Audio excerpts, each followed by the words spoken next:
Pyment Port, Part 2.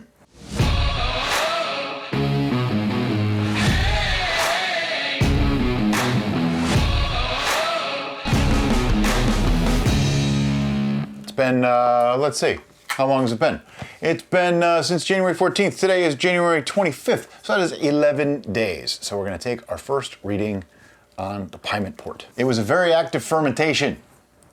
It exploded everywhere, made a mess. Luckily, we had it on a tray, so we captured said mess rather than have it explode all over our kitchen, which may or may not have happened in the past. I'm just gonna take a gravity reading. This is specific gravity. It just measures the sugars that are left in the brew, and by that we can tell when it's finished. And you can also calculate how much alcohol there is. Okay, so after 11 days, it's at 1.004. What does that mean? Absolutely nothing yet. It means that it may be done, it may not be done. So I'm going to pour our sample back in carefully. Don't want to splash too much at this point.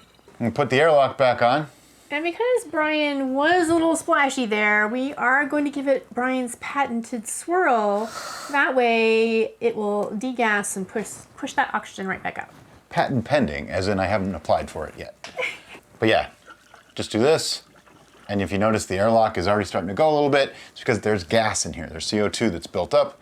And as that is expelled, it pushes out any oxygen that might have been in there, creating a non-oxygenated environment. But the most important thing to do before we close this up and go away is take a note. So today is 1/25/2022. Who would have thunk it? 2022 already.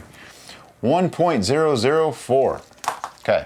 See you in a week. So about 2 weeks have gone by. It's time to take another reading and see if fermentation is finally complete. When last we checked, it was at 1.004, and today it's at 1.004. So this is at 14.85% alcohol. If you're not sure how I got that, there'll be a formula right at the bottom here telling you how I did that. And that means we are ready to measure this up and fortify it. The first step of that being moving it from here to here. So we got us an auto siphon. And to siphon, as always, we use our auto siphon, put it about halfway in on the source vessel, and the destination should be below that. That way, as you siphon, it all goes down, and that's the way it works. Get it started, and I'm just gonna let it sit all the way on the bottom. I don't want lees in this, but at the same token, I wanna get as much product as possible so that we can have the most finished product as possible. Okay, so we have 112 ounces after racking, and we even have our cognac ready to go. But let me get out my handy dandy calculator and figure something out here, because the way I do fortification is a little bit different for the calculation. Of course, I do it different. But what I do is I figure out how many parts I want of what, and that can give me an easy way to calculate it. There are formulas out there that make this harder, yet simpler at the same time, from what I've been told. I've never really messed around with them, so instead I do this. I have 112 ounces. Now, I've already calculated out that I know I want roughly a 4-to-1 ratio, which means 4 parts of this wine to 1 part cognac. So that means I would want to divide that by 4, and that gives me 28. So that means I need 28 ounces of cognac to the 112 ounces of wine. That is a lot of cognac, but what that's going to do is, let me explain, 14.85% on this, right? 4 parts, so times 4. That gives me 59.4. Plus the 40% of this cognac gives me 99.4. Divide that now by 5 parts, and we have 19.88% ABV. If that was clear as mud, I'll have a better explanation in an infographic here.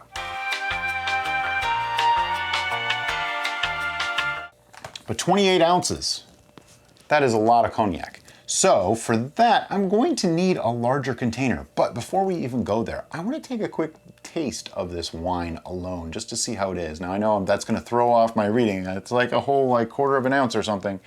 But let's just admire that for a moment. That is a beautiful red color. It's nice and clear. This is only 3 weeks old. It smells amazing. It's very fruity, very floral.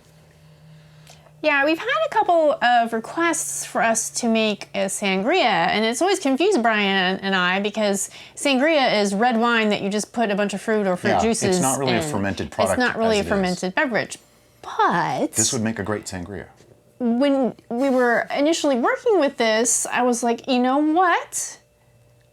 Maybe, just maybe, fermenting a sangria city setting style isn't that bad of an idea. And so I have ideas, and it might be coming up, so keep watching.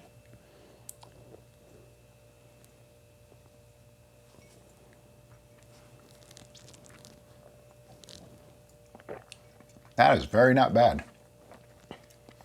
It actually tastes much sweeter than 1.004. Yeah, I'm getting like strawberry from it. Oh yeah, this is really nice stuff. But we're making a port Pyment, so we're making a port Pyment. That means I need to put this into a wider container because I don't think 28 more ounces is going to fit in here. I won't be able to measure it accurately. So we're gonna use our little big mouth bubbler, which is over there somewhere. We planned ahead. We knew this was coming, sort of. And we're going to rack it into that. So we're gonna rack it. We'll use the racking cane just like we did before. We'll be back in a minute. So now that that's racked, I can put 28 ounces of cognac in here, and then we can mix them together. So I need that. By the way, resist the urge to just pour things back and forth. There's a lot of movement of the product this time, so you don't really want to add that extra oxygen or take that risk. But I'm gonna pour this because siphoning out of this bottle just doesn't seem to make much sense to me. All right, this was a 1.75 liter of cognac. It's a lot less now. Okay, now, get to rack again. I'm gonna rack the cognac into the wine. See you in a minute. So now that that's in there, I just wanna give it a quick little stir, and then I wanna actually give this a taste and see what it tastes like. I wonder if I could just take a spoonful. There we go. Just grab a spoonful, because I didn't feel like getting Mega Made back out, and I forgot to do it while we were siphoning, but I wasn't mixing, so yeah. That. Still maintains the color. It's a little cloudier, but that is why we're letting it sit this way for a little while. Took on an interesting scent, though.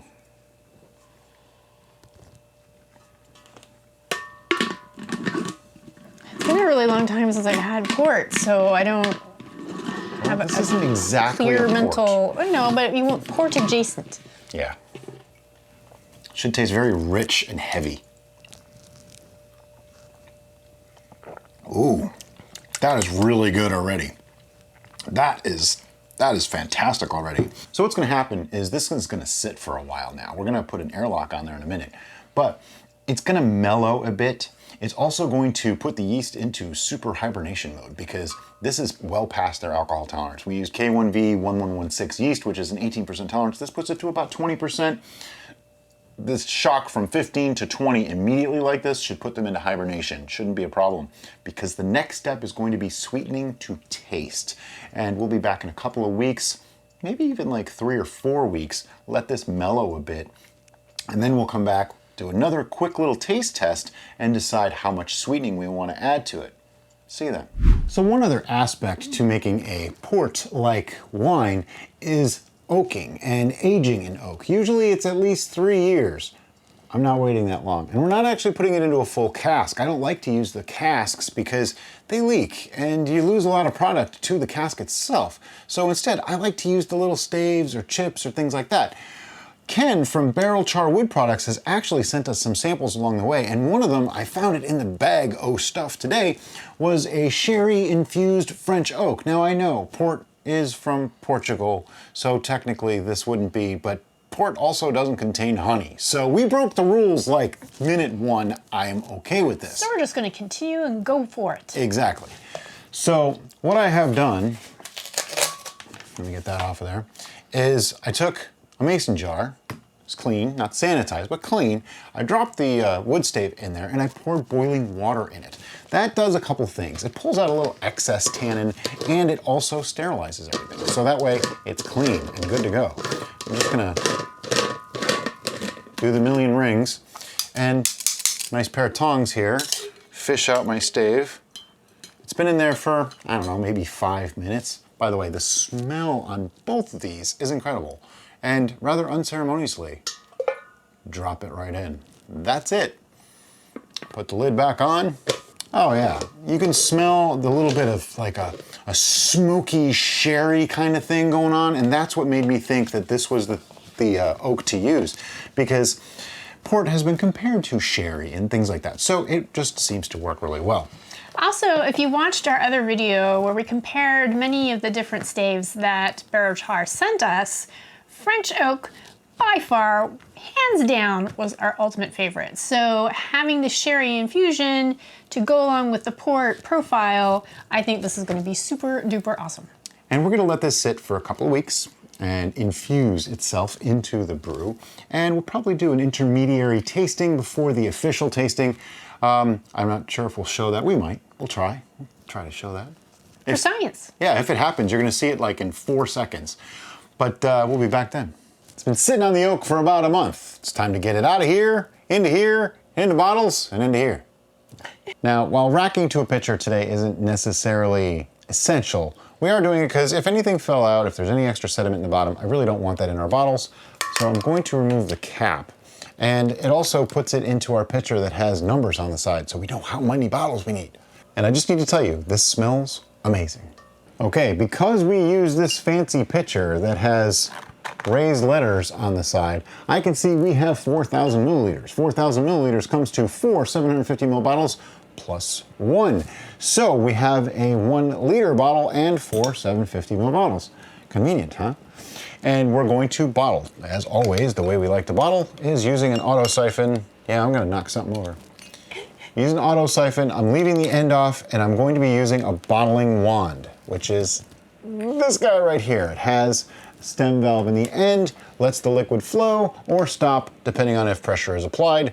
Always remember, when you are starting the bottling process in a bottle with the bottling wand, you want to apply pressure to get it going. Otherwise, you're just going to add a lot of air and probably get very frustrated.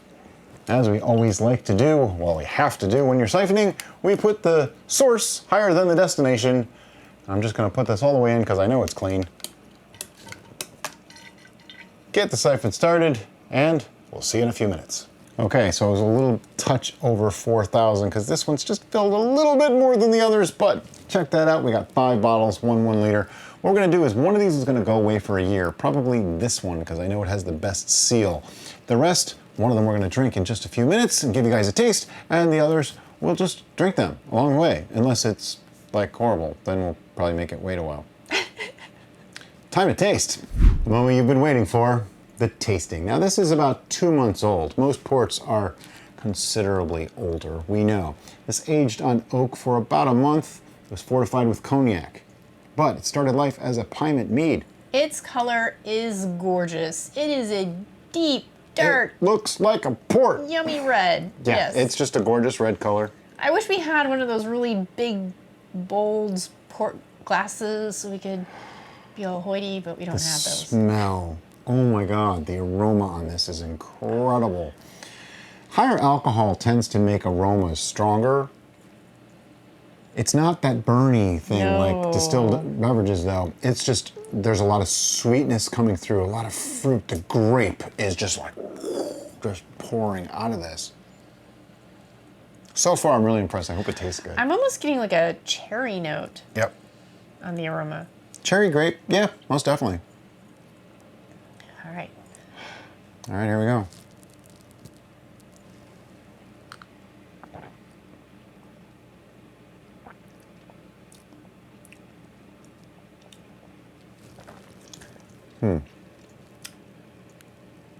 I don't know what his means, but my glance to you was, okay, that's something special. Now we went through a lot of different things. My was, I had to make sure before I made this statement. This is one of the best things I've ever made. Okay, that's an acceptable then for this particular beverage.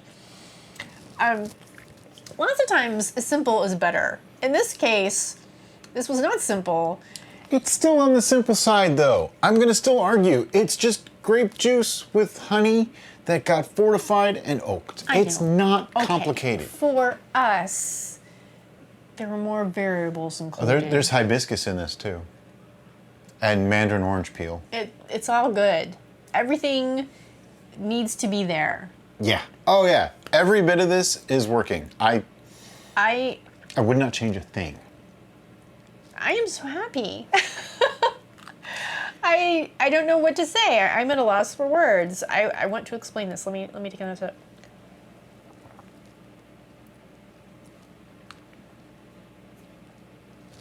So I get a rich, my brain is still stuck on cherry, and I'm getting like a cherry cordial. You know, like the syrup and the chocolate covered cherries? That's what I'm getting initially, but not that really annoyingly sweet. Sometimes they're No, this is not stupid sweet. It's just deep, dark, and rich without that annoying sweetness. It still reads as their sweetness there. Yeah. But it's more of a natural fruity sweetness rather than a sickly sweetness. Well, this did end at 1.004 before we fortified it with the cognac. So there was a touch of sugars in it. By the way, if anybody's curious, we estimated this to be about 20%. So it's not weak. This was K1V1116, which is known for fruity flavors, by the way. Kept those fruity flavors, kept the lovely color. It can go to 18%. So at 20, it's beyond the limits, and that's why I didn't re-ferment. There's no carbonation, there's no nothing. So for you, after that initial, because you kind of were agreeing with burst of dark fruit. Yeah. What do I get? I get a little bit of the alcohol. Then I get somewhat of the wood effect, the tannic effect. Right. I actually think this could have sat on the oak a lot longer. And we tend to do that because of fear of over oaking, and I hate to say it, but schedules trying to keep videos going, you know. We get ideas and sure, we could plan out 2 years ahead, but it gets a little bit crazy. My brain is reading a touch of smokiness. There's definite smokiness. That's from the charred wood. Because right. this had the extra charred. Oh, okay. Oh no, this was sherry infused French oak. And that's what this was.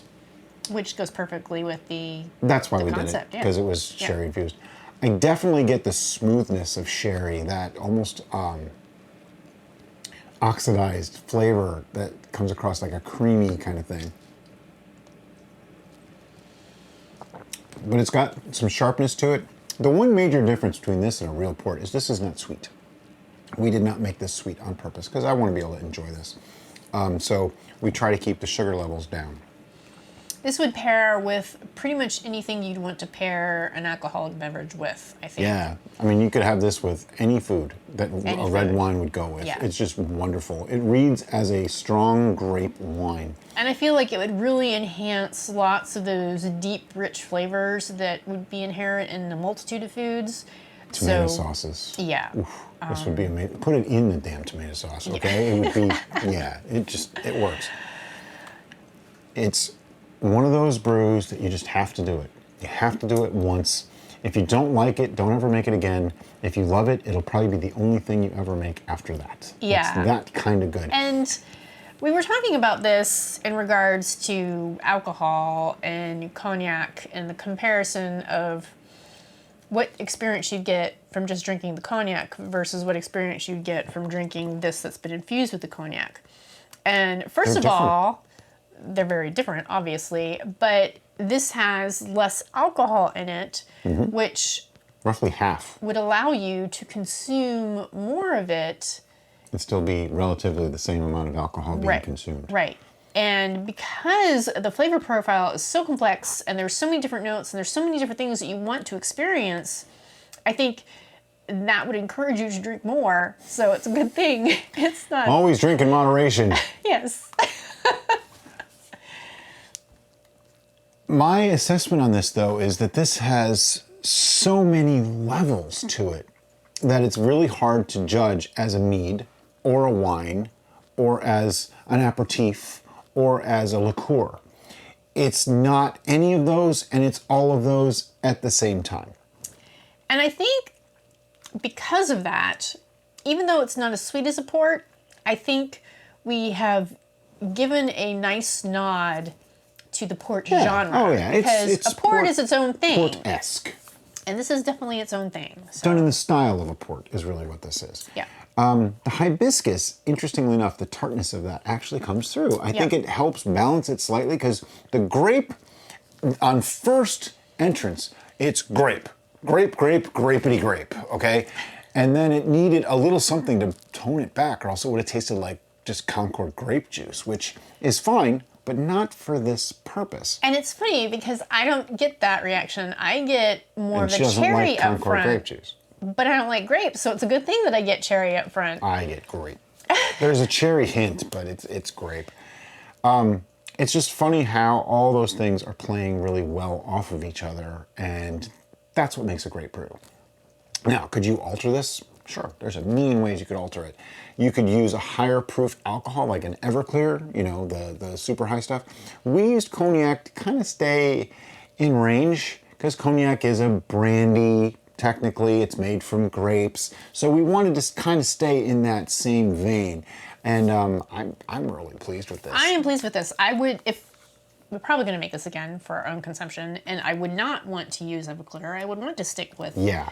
The only thing that I would do is I would oak it longer. Yeah. I would leave it on the oak for like 6 months. Yep. I think that would have improved it that much more. I can taste the bit of oaking and the tannins from it, but not quite enough. I really would like to have a little bit more. Other than that, this is, like I say, this is one of the best things I've ever made. So I'm pretty pleased with that. Are you ready to give a number to this? I am ready to give a number to this. I need another small taste before I do. Just a little bit. For science. Do you need more? Sure. Sorry. You were slow on the... I was slow on the draw. I'm not being miserly. We already did a tasting a little earlier, and we have one more thing that we have to do after this, so trying not to have too much alcohol before we do tastings.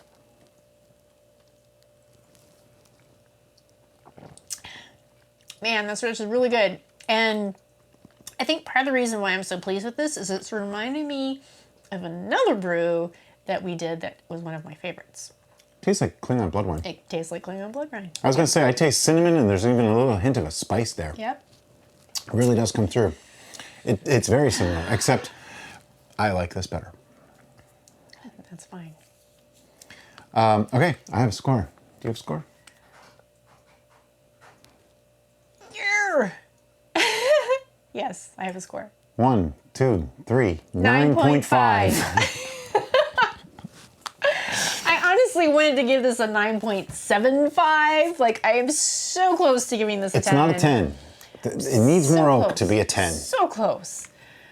But man, this is really... This is one of the best things we've made in a long time. It's really, really amazingly good.